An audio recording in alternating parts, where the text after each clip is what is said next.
Hello, this is Frank, and welcome. Today in this lab, we're going to be working as a SOC analyst. And the goal is going to be identify and stop malicious traffic while letting the legitimate traffic go through. We're going to be using TCPdump, Snort, and Snorby. Now, be sure that you're taking your notes and that you're practicing through these type of scenarios. Remember that it's kind of like learning how to drive. So what happens when you learn how to drive? You take a written exam. And when you're done with the written exam, you don't really know how to drive. You've got a permit. You've got the keys to the kingdom, or at least the permission to go ahead and do what you need to do. And then you get in a car and you have someone instructing you how to do it. And what happens? You still don't really know how to drive. In order to know how to do some of these things, you had to do it over and over and over again. And that's the only real way for you to learn. And that's the skill that you should be coming out of this lab with. So let's go ahead and get started. As a SOC analyst in the flying Piglet Post Office, you gained intel about hacktivists throughout the globe who plan to launch a hacking campaign against your company. To stay ahead, you are required to sniff the ongoing incoming traffic, identify the malicious traffic, and configure Snort IDS rules accordingly. On our left, we've got our standard terminal window. On the right, we've got Snorby, our GUI for Snort. Let's go ahead and get started and familiarize ourselves with the command window. Let's go ahead and get started with PWD, or Present Working Directory. This is pretty standard when you start learning Linux. Just to see where you're at, let's do an ls-l, and listing doesn't look like we have much in this directory. And you can see we've got our high, medium, and low severity alerts run in the center. On the right side, we've got our top 5 active alerts. And just below that, we've got our classified events. So let's baseline how we actually get the data into Snort. Now, we have our SOC analyst, we have a switch, we have our internet router or our gateway, and then we have our internet.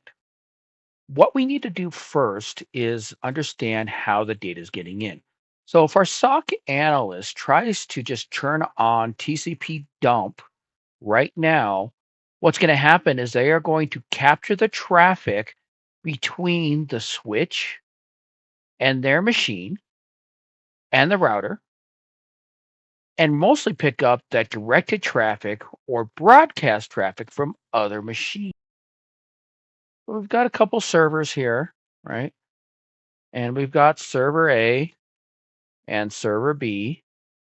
And you won't be able to actually get the data from here because we're only going to pick up the broadcast traffic that is coming from the two servers. You're only going to get that broadcast traffic. You're not going to get the real traffic in between because you have to intercept the traffic. Now, if we want to actually probe and see everything that's going through the router, we can't do it this way. What we need to do is we need to set up another machine. So we'll set up another machine here, and we're going to mirror the data that's coming off of the router. We're going to send that to the machine. Now, our SOC analysts, what they're going to do is they're going to actually log into this machine to see the data. On the router, we need to set up a mirror port.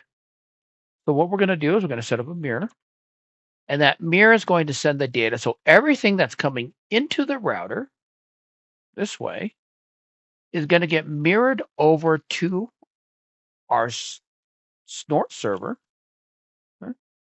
and then get over to the system.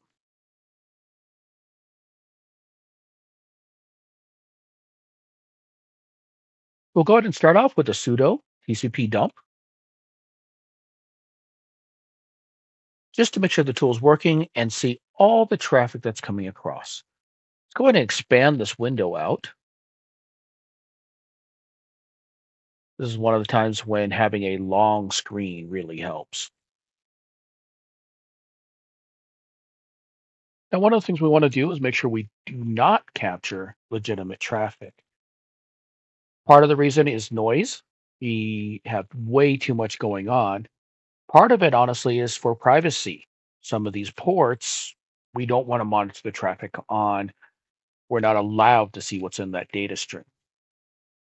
Some of those ports that we don't want to capture, 8443, which is the derivative of 443 or HTTPS, 22 for SSH, 80 for HTTP unencrypted,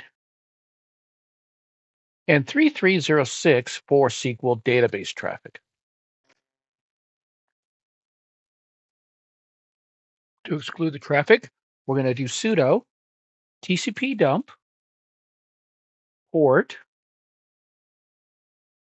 We're going to use our Boolean of not, and then we're going to go and put parentheses, quote, 8443, or, which is another Boolean, 22, or 80, or 3306, and then another quote.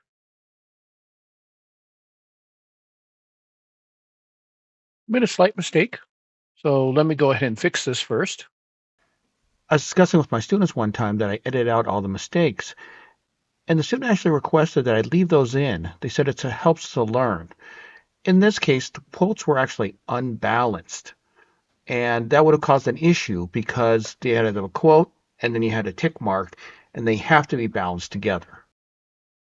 So what we have here is machine name 172.17.0.77.3389. That is the source port at the very end. Then you see the caret symbol, and then you see 172.17.0.79, which is the port or the destination port. We're now going to add a filter for 1024. That's just going to be the window size. Now, why 1024? That is what's going to come down through our threat intelligence. In this case specifically, we're looking at WannaCry's SMB, which has crafted packets of 1024 exactly. Now that we have the filter in place, we've zeroed in on a single suspicious element. And as you can see now, we have the 172.29.0.1 with a source port of 36730. And honestly, the source port isn't that important. But then we see it hitting 172.17.0.3 on port number 2280.3306, 2280.3306, and that repeated pattern over and over again. This can indicate some scanning going on. It could be legitimate traffic. This is where we have to really understand our assets. Let's set up an alert within Snort to go ahead and automatically detect this when it happens.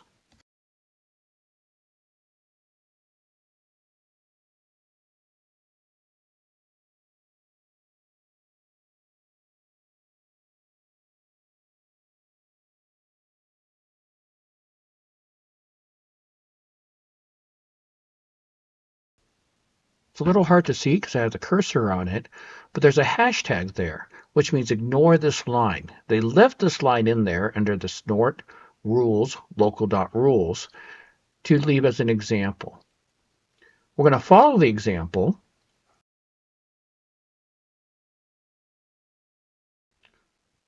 The alert that we're going to build in is going to be alert anything with TCP, any IP address, any source port going to any IP address, any destination port, and then the message that we want displayed. So in this case, TCP window size 1024. And this can be an alert that points us back to our playbooks or our runbooks.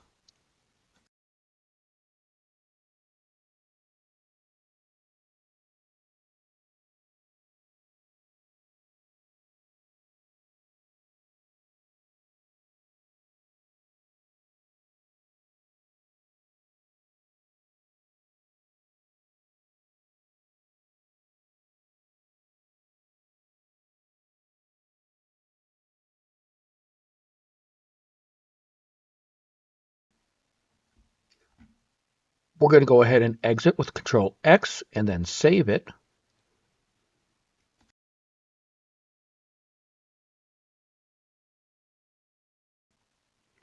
Now let's go ahead and test the rule. So we'll do sudo snort -c for configuration file, then inside etc snort snort.conf -a console. And you can see right here that we created a mistake. And that's okay. I left this in here and I actually created it on purpose. Let's go back and see if we can find the mistake.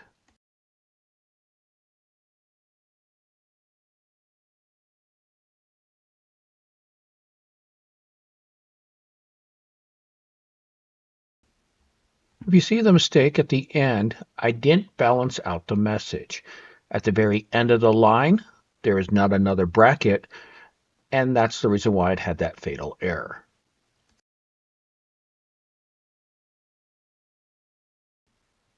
I'll put the bracket in, we'll go ahead and save and exit, and then we'll run and test our rules again. And we can see that the rules are actually running right now.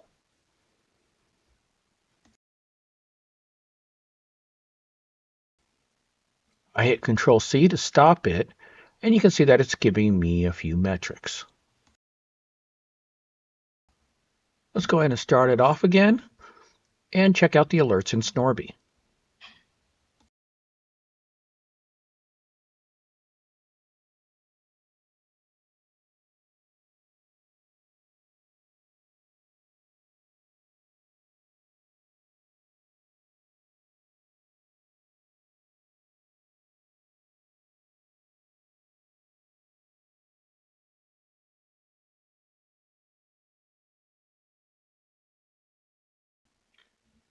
And now that we're feeding data into it, we can see a little bit of a baseline.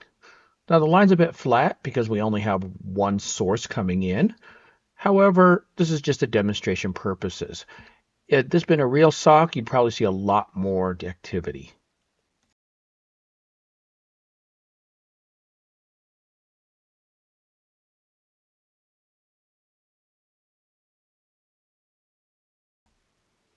And what you see now is the new alerts coming in with the last 5 unique events.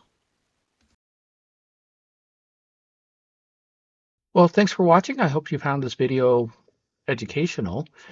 And I'll give in that standard thing, like, subscribe, and share the video, and I'll see you in the next one.